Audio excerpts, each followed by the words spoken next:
Alors, 50 ans de prison contre le général Félix Kadanga et le caporal-chef Sungin. 40 ans contre le colonel Ali Kojo. 30 ans contre Atekpe et la secrétaire Akuna. 3 ans contre Agmuku.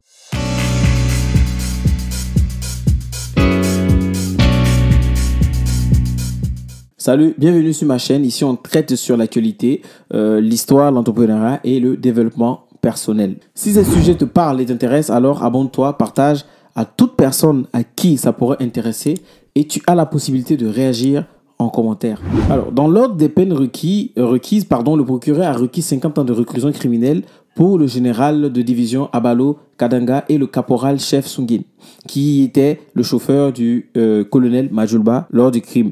La peine est de 30 ans pour les commandants Boué et son adjoint Atekpe, tous deux de l'unité de sécurité militaire, et la soldate Akuna qui était secrétaire du colonel Majulba lors du crime.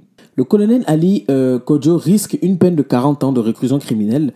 Le lieutenant-colonel Abonkou, adjoint de Majulba au moment des faits, par contre, s'en sort avec 3 ans de réclusion et la perte d'un grade avec une réinsertion dans les effectifs des forces armées togolaises. Alors, l'avocat de l'État réclame 10 milliards de francs CFA pour réparation des dommages et préjudices. Alors, voici ce qui s'est passé le jour du procès, c'est-à-dire le 2 novembre. Le témoignage des témoins s'est achevé le soir du 2 novembre. Le matin suivant a été consacré à la présentation des rapports psychiatriques des victimes, ainsi qu'à l'examen des pièces à conviction, notamment l'arme du colonel Majulba et les téléphones des victimes, dont certains messages ont été extraits. La famille a ensuite formulé une demande par l'intermédiaire de l'avocat de la partie civile. Et cette demande reposait sur 2 questions fondamentales. Qui a été responsable du décès de leur fils? Et quelles raisons justifient cette tragédie? D'après l'avocat, à l'issue des débats, il est apparu que le colonel Majulba était devenu un obstacle sur la voie des ambitions personnelles d'un réseau organisé composé de plusieurs individus.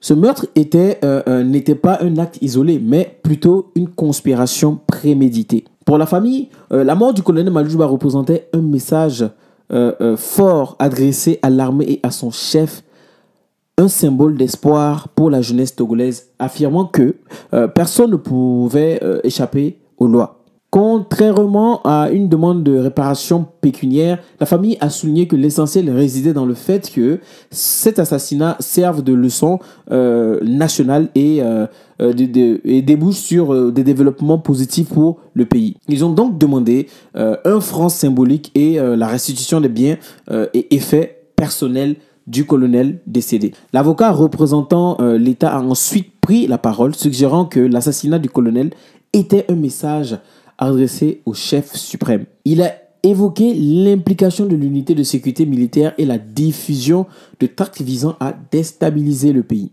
En prenant en compte l'ensemble des circonstances et des investissements réalisés, l'État a estimé son préjudice à 10 milliards de francs CFA. Alors, la séance du procès a été suspendue à la suite de cette intervention pour reprendre plus tard. Le procureur de la République a ensuite présenté ses réquisitions, soulignant que le point commun des déclarations des accusés était leur silence. Il a argumenté que toutes les expertises convergent vers le caporal-chef Sungin, qui était le chauffeur du colonel Majulba au moment des faits. Le procureur affirme que Sungin avait agi délibérément en laissant ses téléphones à la maison le jour de l'investiture du chef de l'État. Il a accusé Sungin ou Sunginé, je ne sais pas si c'est Sungin ou Sunginé, d'avoir menti à la barre et détaillé les actions qu'il aurait entreprises pour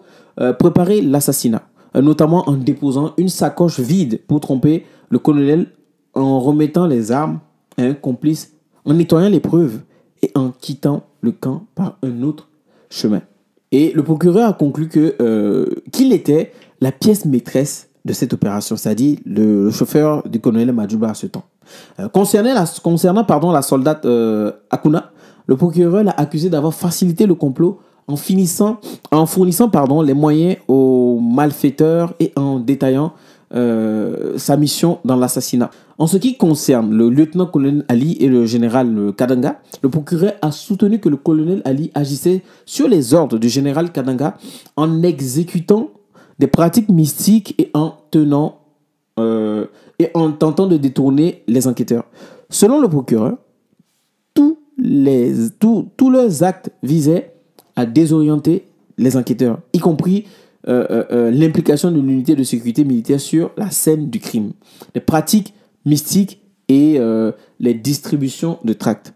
Le procureur a également accusé le commandant Boué et Atekpe de l'unité de sécurité militaire d'entraver le bon déroulement de l'enquête en auditionnant un grand nombre de personnes, y compris celles qui intéressaient les enquêteurs de la gendarmerie. Quant au colonel Agonkou, le procureur l'a accusé de négligence le jour du 3 mai. En somme, le procureur a conclu que tous les accusés étaient coupables des crimes et délits qui leur étaient reprochés. Il a requis des peines de réclusion criminelle allant de 3 à 50 ans en fonction de leur rôle présumé. Le procès a été ajourné afin de permettre aux avocats de la défense de présenter leur plaidoirie avant le verdict final.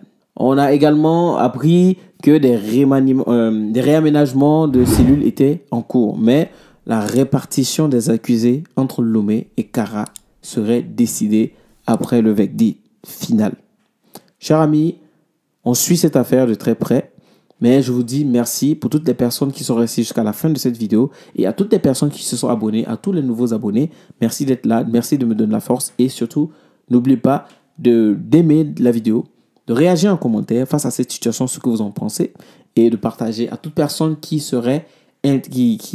à qui les sujets de cette chaîne pourraient intéresser. On se dit à la prochaine pour la vidéo à venir.